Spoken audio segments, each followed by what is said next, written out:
Bonjour et bienvenue pour cette quatrième semaine de mon journal de bord pour un changement de vie.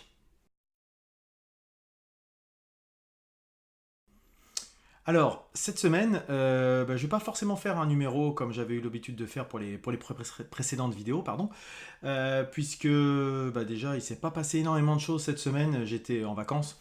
En fait, on était en vacances en famille, pas très loin de là, mais on était quand même partis, donc une coupure, forcément pas beaucoup de choses qui avancent dans cette période. J'ai eu une journée de mardi assez chargée, par contre, pour des aspects administratifs divers et variés, mais je ne vais pas forcément rentrer dans le détail, parce que ce n'est pas forcément des choses très intéressantes par rapport à ce projet particulièrement.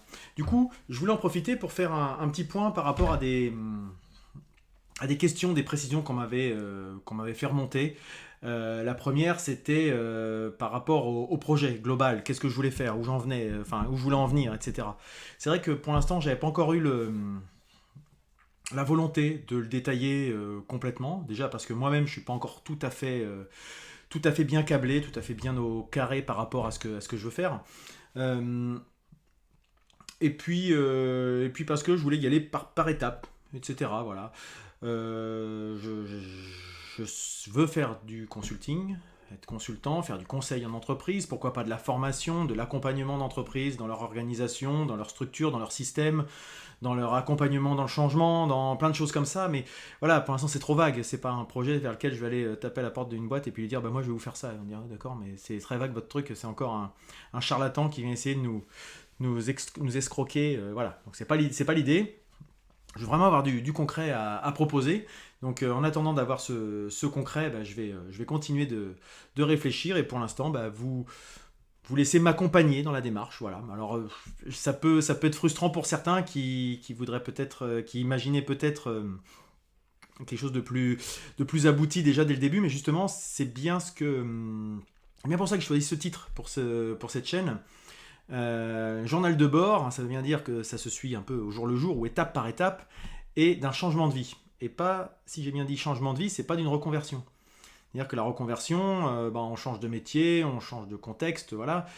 Mais ça implique pas forcément un changement de vie. Là, c'est un vrai changement de vie que j'essaie d'avoir. J'ai déjà commencé à vous évoquer les aspects par rapport au potager, par rapport à plein de choses, par rapport à l'éducation des enfants, ce que ça implique derrière. C'est pas uniquement papa il change de travail.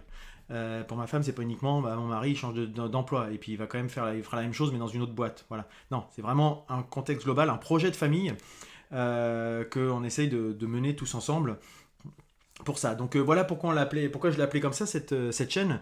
Et alors j'espère que ça vous conviendra quand même, hein. Et puis que si jamais vous attendiez quelque chose d'un peu plus clé en main, malheureusement il faudra ou bien passer votre tour et puis aller voir d'autres vidéos qui le font très bien, hein. Franchement, je pense que vous avez de quoi faire sur YouTube, ou peut-être attendre que j'ai un peu plus avancé dans mon projet et puis sauter un petit peu ces premières étapes de balbutiement, de tâtonnement, et puis attendre que ça soit un peu plus avancé.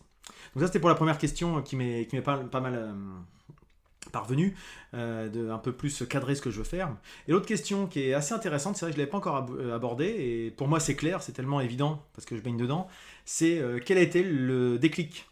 Pourquoi, là, en juillet 2017, après 12 ans d'emploi salarié, j'ai décidé d'aller faire autre chose.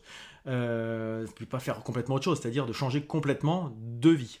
Euh, alors il y a beaucoup de choses, c'est-à-dire que dans le contexte général de mon entreprise, j'étais chez Bouygues Travaux Publics Région France. J'étais une unité opérationnelle au sein de Bouygues TP, qui est eux-mêmes une entité de Bouygues Construction. Vous voyez, on est toute une palanquée. Et donc, à chacune de ces strates, il y avait un truc qui pouvait ne pas forcément m'aller. C'est-à-dire que, après, je ne juge pas ceux qui sont dans ce groupe-là. C'est juste que moi, ça ne me correspondait plus et que je commençais vraiment à avoir des petits soucis par rapport à ça.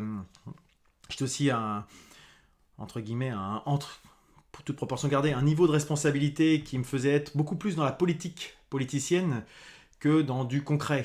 Même si ça devait se déployer dans du concret, je passais beaucoup de temps à faire de la politique interne, on passe notre temps, nous, à jongler entre... enfin voilà, essayer de faire le lien entre tout ça. C'est un côté gratifiant quand on y arrive, mais on est quand même un peu souvent dans l'ombre et pas toujours très bien reconnu, à mon avis. sur plein de plans d'ailleurs. Et du coup, à un moment, c'est sympa d'être entre l'enclume et le marteau en permanence, mais bon, c'est bon, je suis pas complètement masochiste, donc ça me plaisait plus. Euh, Globalement, en plus, j'avais des perspectives d'avenir qui me réjouissaient pas tellement dans mon entreprise, dans le groupe en général. C'est-à-dire que à la fois à mon poste, je pouvais pas envisager d'y rester pendant des années encore. J'ai 38 ans, j'étais arrivé à un niveau auquel je n'imaginais même pas arriver en rentrant chez Bouygues. J'avais pas dans cette structure d'évolution possible. Il aurait fallu que j'aille dans d'autres structures du groupe, etc. Ce dont j'avais pas forcément envie. Donc voilà, toutes ces choses qui amènent à se poser des questions, à se dire, ou bien je continue à me dire, bah voilà, que je l'avais déjà évoqué dans un épisode, est-ce que je me dis, bah écoute, je vais attendre tranquille, pépère la retraite jusqu'à 30 ans, et puis donner aussi à mes enfants une image de un peu ronron du quotidien, voilà, ça va être la routine, ça peut être cool, etc.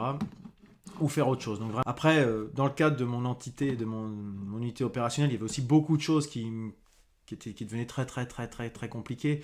Euh, à la fois pour des raisons, je dirais, professionnelles, hein, c'est-à-dire qu'il y a des choses qui, au bout d'un moment, je commençais à pas avoir fait le tour, mais à me dire que bon, ça se renouvelait pas toujours très très bien. Et puis pour des raisons personnelles, j'étais pas forcément en adéquation avec certaines décisions, avec certains types de management. Ça, je pense que vous avez pu le comprendre. Moi, le management autoritaire, dont j'ai jamais pâti personnellement, mais dont j'ai pu voir certains de mes collaborateurs proches ou même des personnes éloignées subir les foudres, voilà, c'est pas mon approche du tout. Je prends sur moi pour pas exploser parce que j'avais un devoir de réserve aussi par rapport à mon poste, mais voilà, donc il y a des choses moi qui me correspondaient pas à tous les niveaux, hein, c'est pas uniquement dans mon entreprise, mais aussi dans les UO à droite à gauche, au-dessus, et voilà, les cousins et cousines, entreprise cousine, voilà, c'était vraiment je pense que Bouygues a des progrès à faire par rapport à ça, c'est mon point de vue, sur le management, et s'inspirer des startups, c'est pas uniquement absorber une startup en se disant c'est bon, on a absorbé la philosophie. Non, la philosophie, ça s'acquiert pas comme ça, c'est un état d'esprit complètement différent, avec des gens qui sont issus d'une génération X ou Y, et qui ont un mode de fonctionnement complètement différent des gens qui sont les dirigeants de ces entreprises euh, bien installés et qui ont d'ailleurs toute légitimité à faire ce qu'ils font, hein. Franchement, il n'y a pas à rougir. Moi, je suis très fier de ce que j'ai pu accomplir, ce qu'on a pu accomplir tous ensemble chez Bouygues, etc. Mais il faut savoir se renouveler à un moment. Et bon, pour moi, c'est voilà, je fais offense à personne, hein. Parce que pour l'instant, ça fonctionne toujours. Donc, comme c'est moi que ça dérangeait, je suis allé voir ailleurs. Donc ça, c'était un petit souci.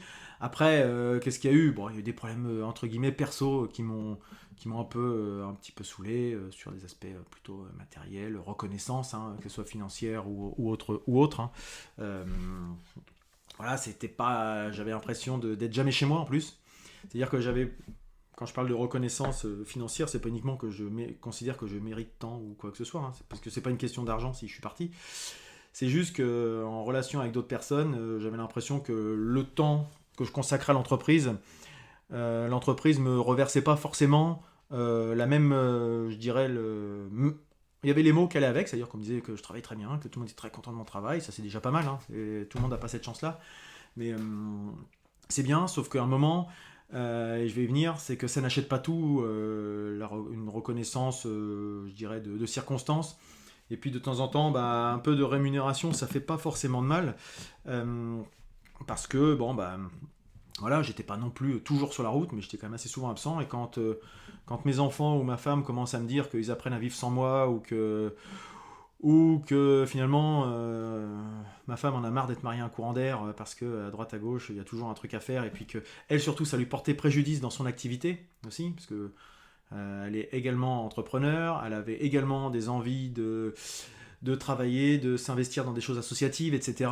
Et moi, bah, d'une semaine sur l'autre, on ne peut rien prévoir parce que je pouvais avoir une réunion qui n'était pas forcément prévue, un truc qui est décalé, quelque chose qui est machin, qui peut se faire à l'autre bout de la France. Alors peut-être pas d'une semaine sur l'autre, j'exagère, mais enfin, c'est une annulation, elle peut se faire d'une semaine sur l'autre, ça c'est sûr. Par contre, voilà, on sait jamais quand on va être dispo. Donc c'était toujours un peu compliqué. Et moi, j'en avais un petit peu marre que ma femme soit toujours à devoir s'adapter à mon agenda, et que moi, bah, c'était toujours moi qui passais en premier. Donc je trouve que c'est pas du tout équitable. Donc ça faisait partie des choses qui me gonflaient. Et puis d'autres choses qui m'énervaient, c'est de, voilà, quand on nous prévoit une réunion le jour de la rentrée des classes, toi, où il faut être à l'autre bout de la France, le jour de la rentrée des classes, j'ai pas participé à la rentrée des classes de mon fils en CP, c'est des trucs tout bêtes, ou que je peux pas participer à leur spectacle de fin d'année. Alors depuis 2 ans, comme je prends pas mal de recul, j'ai un peu pris le recul en me disant, bah voilà, tant pis, la réunion elle passe après, mais les premières années, ça pouvait m'arriver de rater des événements importants de la vie de mes enfants par rapport à ça. Je dis pas que ça ne se produira plus après, sauf que je serai le seul décideur. Et là, on me les imposait. Donc c'est ça qui commençait à me peser. Euh, voilà, donc ça c'est tout un ensemble de choses, c'est-à-dire que je suis fâché avec personne dans l'entreprise, loin de là. C'est quelque chose dans lequel on baigne. C'est un peu l'allégorie de la grenouille, vous savez, qu'on met dans une casserole, et puis on la fait chauffer à petit feu. Alors c'est pas vrai, mais c'est comme ça que ça fonctionne. Enfin, qu'on imagine, c'est la grenouille, elle se laisserait mourir parce qu'elle sentirait pas la température monter. Alors que si on jetait une grenouille directement dans une casserole bouillante, elle en sortirait. Ben moi j'ai un peu l'impression d'avoir cette grenouille qui à chaque fois a accumulé des petites choses. Et puis à chaque fois elle me dit bon bah, c'est qu'un petit truc en plus, puis c'est un petit truc en plus, puis au bout d'un moment je suis arrivé à saturation. Donc là je vous en ai cité quelques-uns, mais c'est un ensemble de petits facteurs qui m'ont un peu fatigué. Voilà. Et puis bon, je vous dis, le principal c'est surtout que je pense que j'étais pas tout à fait en adéquation avec une philosophie professionnelle qui me correspondait pas forcément. Voilà, et un projet de vie qui me correspondait pas. Voilà. Et pourquoi j'ai sauté le pas? Bah déjà, ça a été assez simple. J'avais déjà cette idée en tête depuis un moment, et puis j'avais pas mal d'échéances qui venaient. Et un jour, enfin non, pas un jour, au mois de mars, j'ai fini mes grosses échéances, c'est-à-dire mes sujets de ressources, enfin pas de ressources humaines, mais de management d'équipe, de mon équipe. Donc j'avais recruté, j'avais mes collaboratrices qui étaient revenues de congé maternité, j'avais une équipe qui était au complet. On a remis en place une dynamique. Derrière, j'ai eu les échéances d'audit AFNOR, enfin la triple certification, version 2015, etc. Ça parlera peut-être à certains, qui était une grosse échéance pour l'entreprise, qui a été couronnée de succès, zéro non-conformité. Enfin, voilà, derrière, on a tous ces échéances-là, le budget prévisionnel, la mise à jour du budget de la direction, etc. Une fois que ces échéances-là ont été terminées, j'ai eu cette impression de sentiment du devoir accompli et de me dire, voilà, c'est le moment de passer à autre chose, de passer la main. J'avais des équipes qui m'entourent, qui sont complètement dignes de confiance. Enfin, moi, j'avais complètement confiance en elles. Et je me suis dit, bah voilà, elles sont tout à fait aptes à reprendre le flambeau. J'ai tout fait en sorte pour qu'elles partent sur des bonnes bases, sur des fondations. Et maintenant, bah, à elles d'apporter leur pierre à l'édifice, hein, pour rester dans le domaine de la construction. Et voilà. Voilà pourquoi ça s'est fait. Là-dessus, j'avais eu aussi un gros ras-le-bol que j'avais partagé avec ma femme qui m'a dit, mais écoute, voilà, fais-le quoi. Pas tant. Pars. Tu te ramènes tout à la maison, t'es pas, ça te fait pas plaisir d'aller bosser, fais autre chose quoi. Et donc c'est vrai que l'aide, l'accompagnement, le soutien de son proche entourage, c'est quand même le déclic, parce que peut-être que moi tout seul, j'aurais peut-être ronchonné dans mon coin, j'aurais peut-être rêvé un truc de le faire. Bon, je l'aurais peut-être fait quand même, mais en tout cas, c'est vrai que là, j'y suis allé le cœur léger, aucun problème, et du coup, comme je vous dis, je pars en bon terme avec l'entreprise. Ça nous a laissé 3-4 mois avec mon directeur général, mon DRH et les différents collègues, et puis surtout mes collaborateurs qui reprenaient le flambeau, pour assurer un passage de relais, j'espère, dans les meilleures conditions. Euh, et voilà, donc je suis vraiment parti dans des bonnes dispositions, avec un déclic. Donc pourquoi je suis parti? Quel a été le déclic? C'était ça. Voilà. Je ne sais pas si ça répond à beaucoup de choses. Vous êtes peut-être beaucoup dans ce cas-là. Vous avez peut-être, vous, des choses qui vous retiennent. Alors effectivement, l'aspect matériel, financier, il compte beaucoup. Moi j'avais une grosse appréhension, c'était que l'entreprise, par exemple, ne souhaite pas une rupture conventionnelle et que je doive démissionner, auquel cas la donne n'était plus la même. Parce qu'effectivement, derrière, il y a les problèmes, il faut bien manger, quoi. Donc, et payer les factures, toutes ces choses-là. Donc, j'ai eu la chance d'avoir quelqu'un et plusieurs personnes très compréhensives autour de moi, c'est-à-dire qu'en gros, tout le monde a été plutôt très encourageant dans ses propos et dans ses actes, puisque j'ai pu bénéficier d'une rupture conventionnelle, et que de ce fait, j'ai cette espèce pas de bouée de sauvetage, mais j'ai plus le temps pour justement préparer mon projet de façon sérieuse, posée, étape par étape, que si j'avais dû tout de suite trouver un moyen de subvenir à nos besoins, payer les factures, etc. Donc voilà, je ne sais pas si cette expérience va en rassurer certains, va en inspirer d'autres, va en inquiéter d'autres en se disant non mais je serai jamais capable ou quoi que ce soit. Je me dis que je suis pas plus courageux que quelqu'un d'autre. Donc il y a peu de chances que d'autres personnes comme vous peut-être ne soyez pas capables de le faire également. Donc j'espère que ce petit numéro hors série, je pense que j'ai fait le tour, hein, je ne vais pas non plus épiloguer pendant des heures. J'espère que ce petit hors série, je dirais qu'il vous fera patienter, puisque je veux quand même garder cet échéancier hebdomadaire, que ça aura répondu à certaines questions. Si vous avez d'autres questions, n'hésitez pas à me contacter sur Facebook, sur YouTube en commentaire de cette vidéo, sur LinkedIn. Je suis également sur LinkedIn. J'ai une adresse Gmail, donc qui doit être journal de vie. Non, je ne me rappelle même plus. C'est le nom de la chaîne YouTube, hein, je crois. Je le mettrai en lien ici, ça sera plus simple. Enfin, je l'apprenne. Mais en tout cas, n'hésitez pas si vous êtes pas d'accord avec certaines choses que j'ai pu dire, ou si au contraire vous vous sentez inspiré et motivé. Je suis à votre écoute. Et puis je vais terminer par une petite... J'ai pas de recommandation cette semaine. Voilà, c'est vraiment un épisode de transition. Et puis donc je vais terminer par juste une petite image...